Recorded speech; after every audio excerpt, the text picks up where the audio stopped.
សូមអរគុណព្រះចិនដែលទទួលគុណធ្វើដំណើរនៅពេលនេះទៅសូមអរគុណព្រះអង្គទទួលគុណធ្វើដំណើរនៅពេលនេះទៅព្រៃម៉ោង11:21នាទីហើយសូមអរគុណសូមថ្វាយស្រីល្អធម្មតាសូមអរគុណព្រះអង្គតារាបន្តរៀនទៅ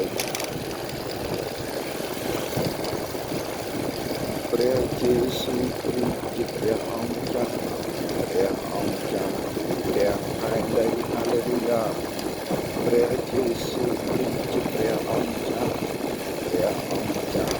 ព្រះហើយដីហាឡេលូយ៉ាព្រះគ្រីស្ទទ្រង់រួចព្រះគ្រីស្ទទ្រង់រួចឡើងវិញហើយសពទ្រង់មិននៅទៀតឡើយអបងប្អូនអើយមកនៅរកអ្វីសពទ្រង់មិននៅទៀតឡើយអបងប្អូនអើយមកនៅរកអ្វីព្រះគ្រីស្ទទ្រង់រួចព្រះគ្រីស្ទទ្រង់រួចដល់គេដល់ថ្ងៃទី3ទ្រង់រួចវិញប្រកាស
địch ngặt ở lên ôi sao mà không phải chém chả